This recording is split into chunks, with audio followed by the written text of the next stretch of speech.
La démarche de référent de parcours est issue des travaux des États généraux du travail social en 2015, particulièrement d'un groupe de réflexion sur la place des personnes dans les procédures et les instances qui les concernent. La stratégie nationale de lutte contre la pauvreté, lancée en 2018, a conforté la démarche de référent de parcours avec l'ambition d'améliorer la qualité de l'accompagnement.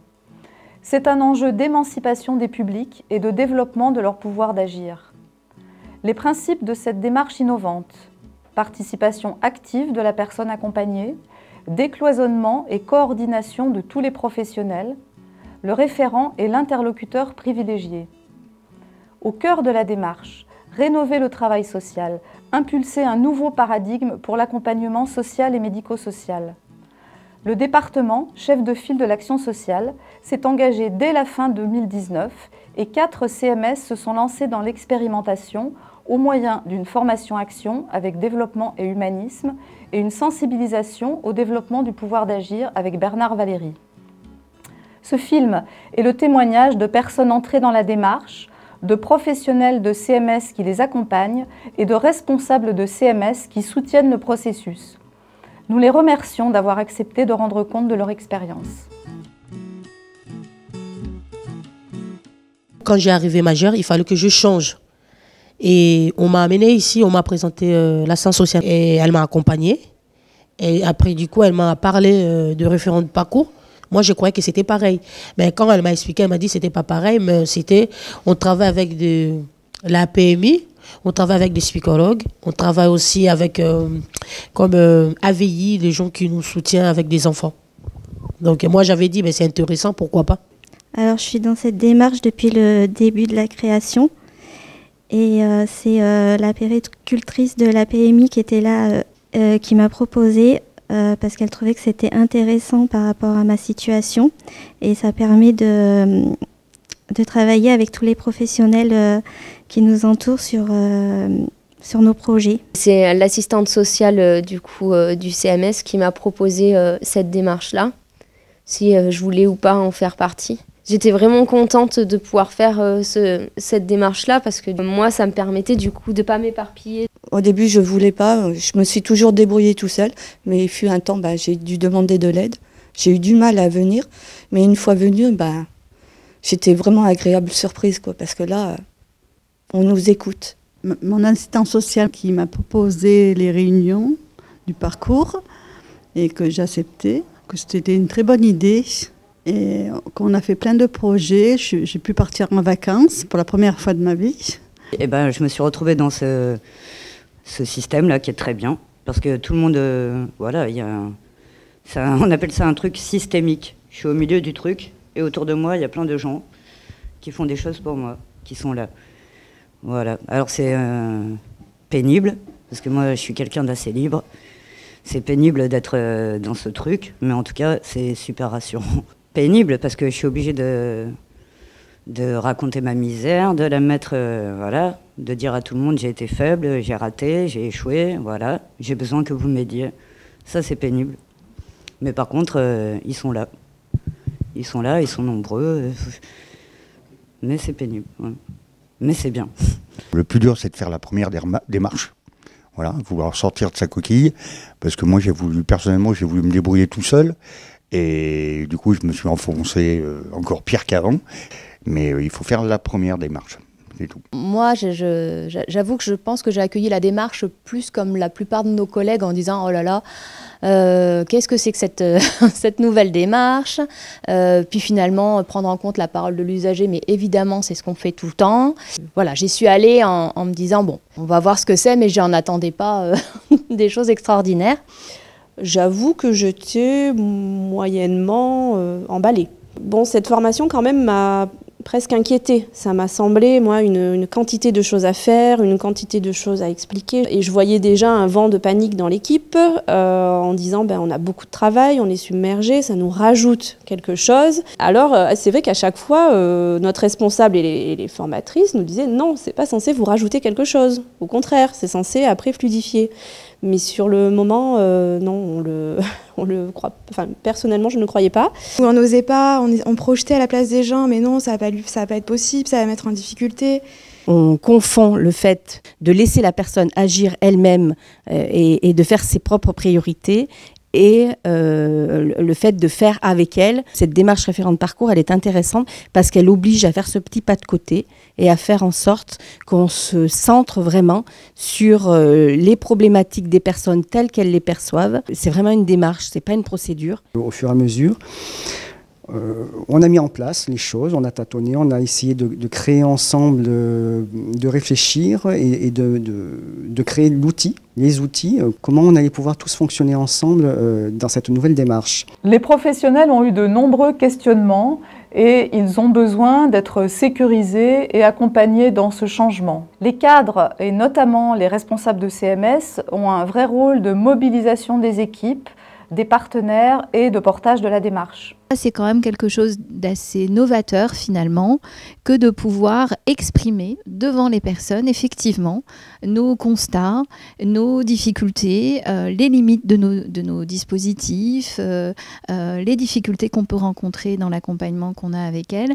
La découverte du départ s'est changée en véritable intérêt parce qu'il y avait une nouvelle façon de fonctionner, c'était un nouveau paradigme pour avancer avec les personnes, les associer. Là où on pouvait être en relation duel avec les gens, à les écouter, à essayer de déterminer avec eux, ou souvent pour eux, des objectifs de travail, on se rendait compte qu'en fait, on avait la possibilité de travailler sur le même plan avec eux, et surtout qu'on allait peut-être aussi se décloisonner avec les partenaires pour vraiment avoir un objectif commun. La première rencontre, nous on a fait le choix d'avoir notre responsable de CMS présente.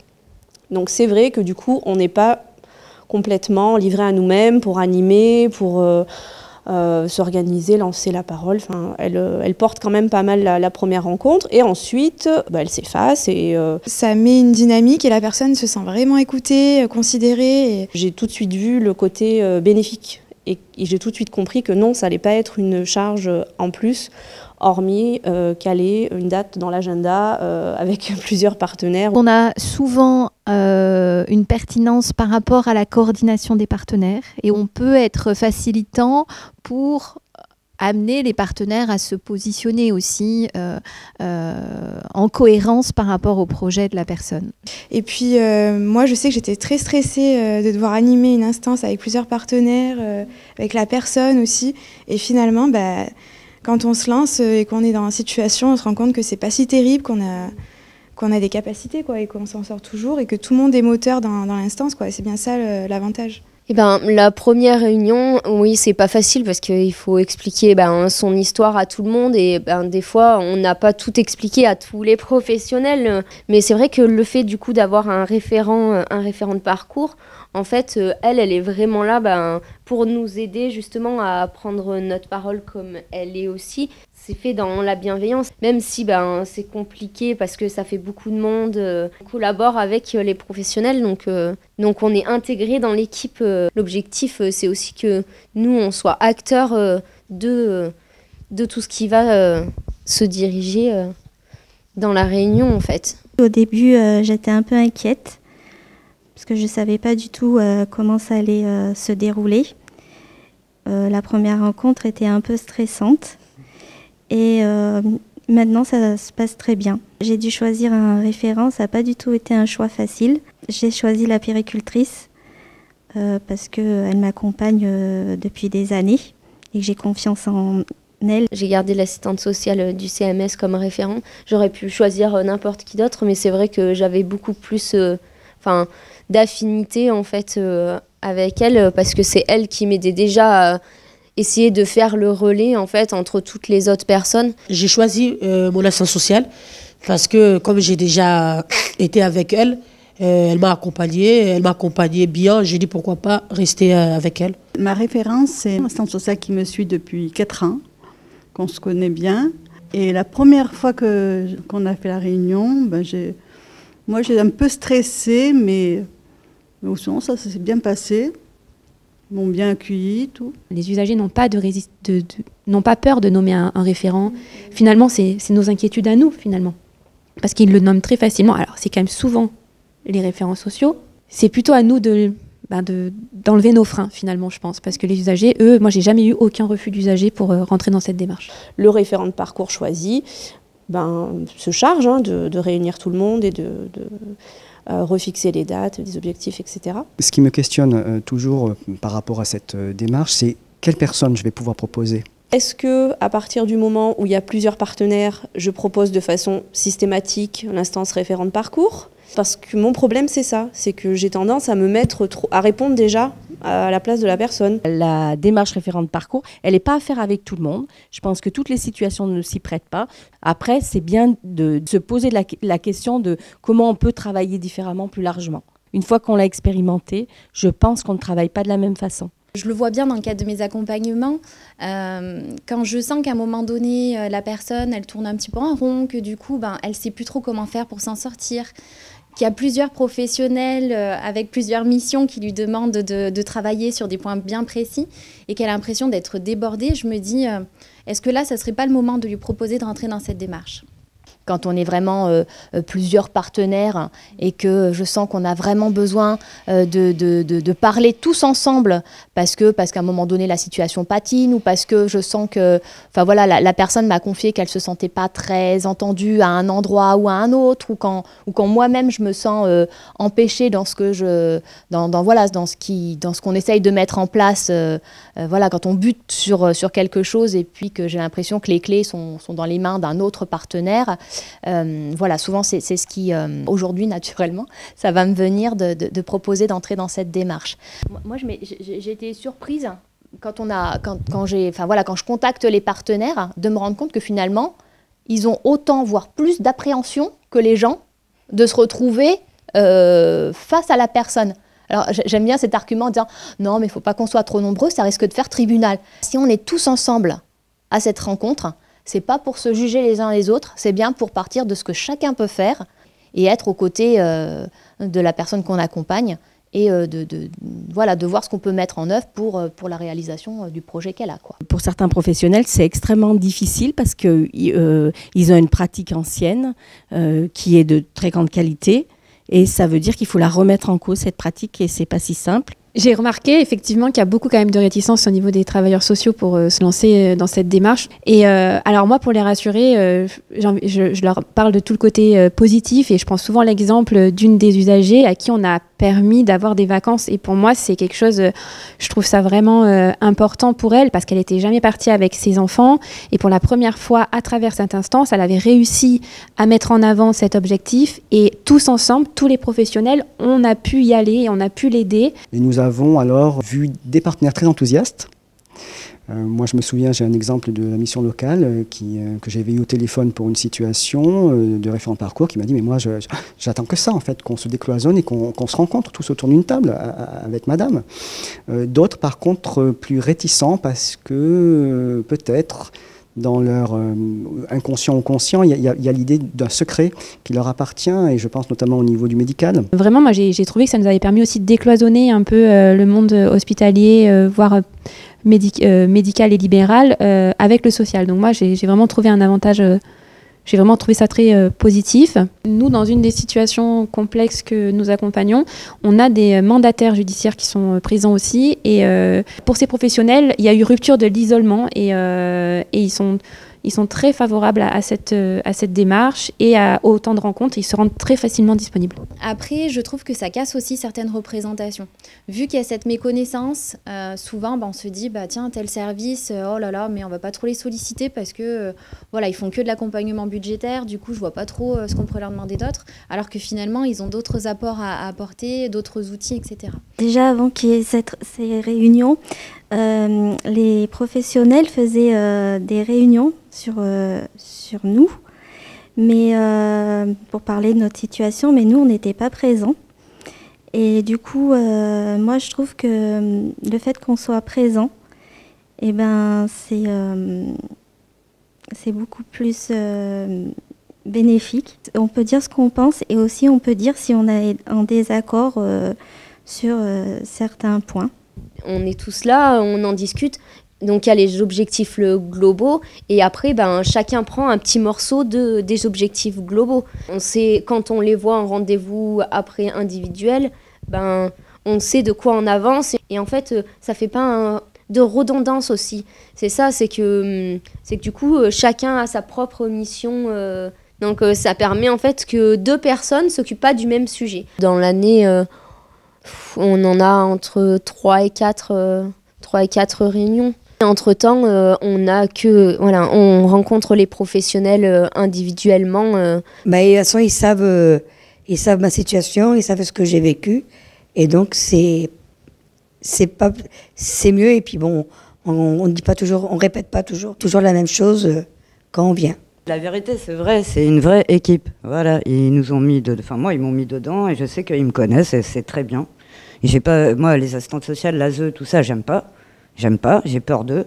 Mais là, j'ai pas peur d'eux. Ça a facilité des choses parce que avant, c'était pas comme ça. Avant, vous parlez avec l'assistante sociale et c'est l'assistante sociale qui va partager ce message. Mais du coup, là, ça a changé totalement. Moi, je trouve qu'ils sont là pour nous écouter vraiment. Et si c'est pas possible, ils vont te dire que c'est pas possible. Si c'est possible, ils vont t'encourager. Ils vont dire on va avancer, on va voir comment ça va donner. Pour moi, je trouve que c'est une vraie équipe comme une famille, quoi. Moi, je dirais que ce qui est important aussi, c'est que ça nous permet de sortir de la solitude. Alors moi, c'est un sujet qui me tient à cœur, ça, l'isolement. Et en fait, ça permet de sortir de l'isolement, de discuter avec une assistante sociale qui nous fait rencontrer d'autres personnes pour aider sur des sujets comme je dirais des aides financières, des choses comme ça. Et en fait, ça nous socialise, quoi. Parce que à force de rester seul chez soi, on a envie de voir plus personne. De toute façon, on s'enfonce, on hiberne, quoi. Et sans tout ce groupe-là, ça serait jamais mis en place. Je serais toute seule dans ma misère. Voilà. Donc je les remercie. Plutôt qu'avant, c'était beaucoup plus galère et c'était à moi en fait de faire le lien entre tous les professionnels. Telle personne m'a dit ça, est-ce qu'on peut travailler sur ça? Tiens, il faudrait appeler tel professionnel. Alors que là, en fait, on les avait tous sous la main pour discuter du planning, des horaires, de comment résoudre telle problématique. J'ai envie de dire qu'on reprend confiance aussi en nous pour avancer dans notre vie, dans nos projets. Là, il y a un projet qu'on va se mettre en route pour que je puisse passer le permis. Après, pour pouvoir me déplacer plus facilement, pour trouver ta tête de boulot, pour être plus libre. C'est des trucs que j'aurais jamais fait toute seule. Oui. Pareil, moi je suis quelqu'un de très timide. Pour faire les démarches, pour partir en vacances, j'aurais jamais pu faire toute seule, quoi. Si celles qui me suivaient m'aidaient pas, quoi. Tous, ils m'ont encouragé d'avancer et surtout à mes projets. Et par rapport surtout qui était prioritaire pour mon fils aîné. Et j'avais des ambitions à faire et j'ai vu que ça avançait. Mais moi, ça m'a aidé beaucoup à parler parce que tout ce que je disais, je le gardais dans moi et j'avais du mal de le dire. Et quand j'ai des réunions, quand j'ai des rendez-vous, j'arrive mieux à parler. Des fois, c'est pas encore trop évident, mais on y arrive. C'est vrai que ça m'a beaucoup aidé et on a beaucoup... Ça allait un peu plus vite que si on allait tout seul. Et bien nous, ça nous donne confiance en nous pour être autonome, quoi. Pourquoi? Parce que le patient ou l'usager va être reconnu, même par notre responsable de CMS. Ça, l'usager, pour moi, je l'ai beaucoup entendu dire la chef est là. Enfin, votre chef, elle est là. Enfin, je suis important. Elle est là. Elle est descendue pour moi. Vous êtes là tous pour moi. Et on entend souvent aussi les usagers nous dire vous vous êtes tous déplacés pour moi. Vous êtes tous venus pour moi. Et ça, finalement, des fois, ça leur redonne beaucoup d'entrain à se prendre en charge, que ce soit dans différents domaines, mais on entend beaucoup d'entrain de la part de l'usager. Et finalement, les freins, ce serait plutôt des côtés des professionnels. Du coup, on demande tous à la personne de travailler sur des choses particulières. Et on n'a pas cette vue d'ensemble sur finalement la personne, elle a une problématique de lien avec ses enfants, mais par contre, elle n'a pas que ça. Le logement, ça ne va pas, c'est une catastrophe. Au niveau financier, c'est difficile. Et finalement, quand on est tous autour de la table, souvent on se dit, mais waouh, vous avez tout ce monde-là autour de vous, comment vous faites? Et par moments, ça permet aux professionnels, et moi y compris, de me décaler et de me dire, bon, finalement, ce que je lui demande là, ce n'est pas la priorité au vu de sa situation.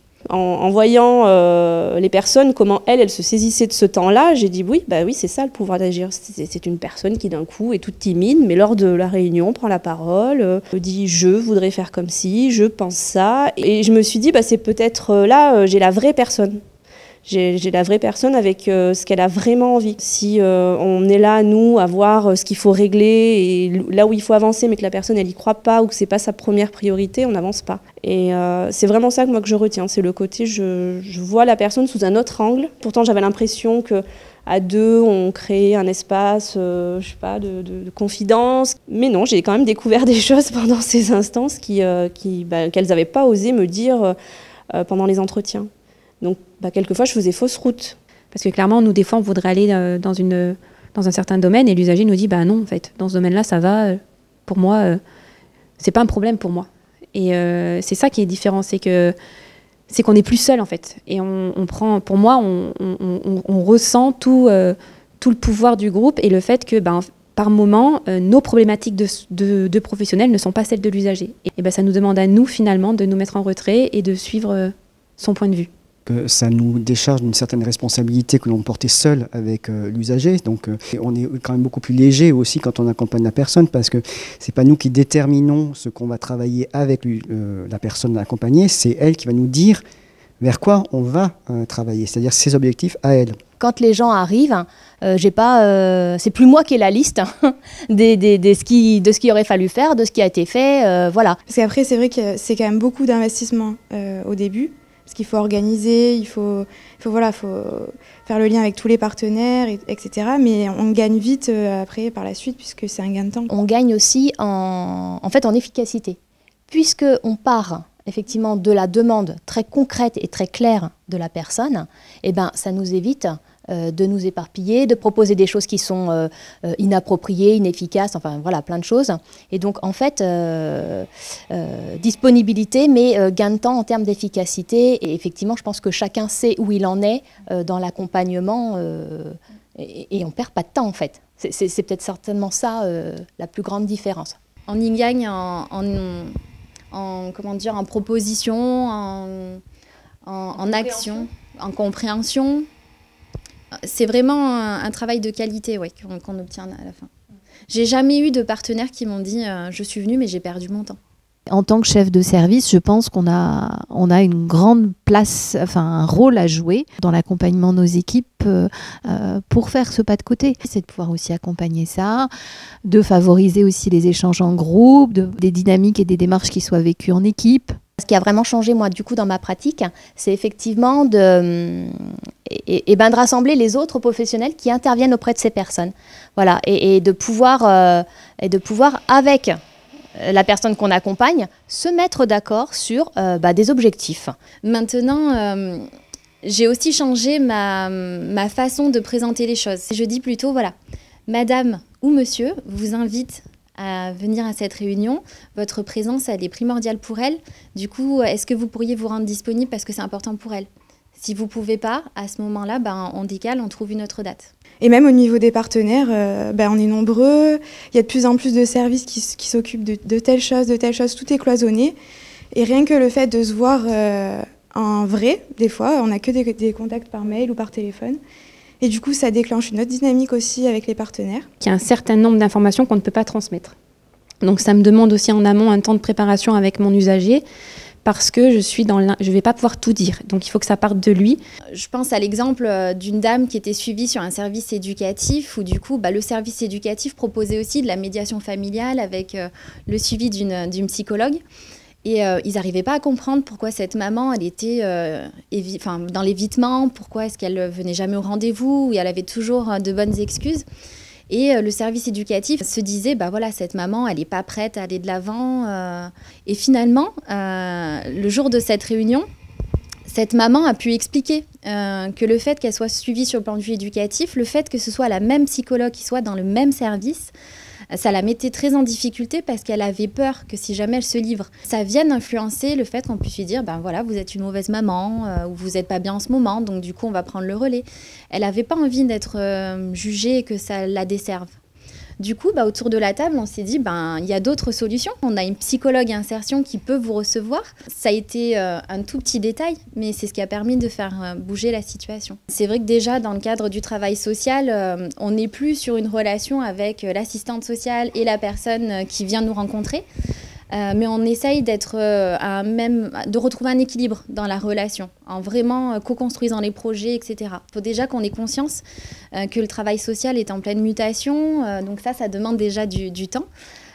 Et un certain lâcher-prise autant en tant que professionnel. Hein. Moi aussi, par le passé, je me suis entendue dire « Ah, mais moi, je sais ce qui vous correspond le mieux. » Alors que finalement, qui est mieux placé que la personne pour dire à un moment T « Bah là, je me sens » ou « Là, je me sens pas ». Moi, j'ai même eu des situations qui sont entrées dans la démarche et qui en sont sorties. Donc, c'est-à-dire qu'on est arrivé au bout de peut-être qu'on aurait mis beaucoup plus de temps à travailler. Voilà, donc non, c'est positif. C'est une démarche qu'il faut, du coup, vraiment essaimer et développer le plus possible. Je ne trouve pas plus de difficultés que ce que j'ai déjà dans le cadre de mes accompagnements et de mes suivis. C'est juste une autre manière de travailler. Donc, je gagne en qualité relationnelle avec les personnes que j'accompagne, en qualité relationnelle avec les partenaires, parce que du coup, il y a une meilleure connaissance.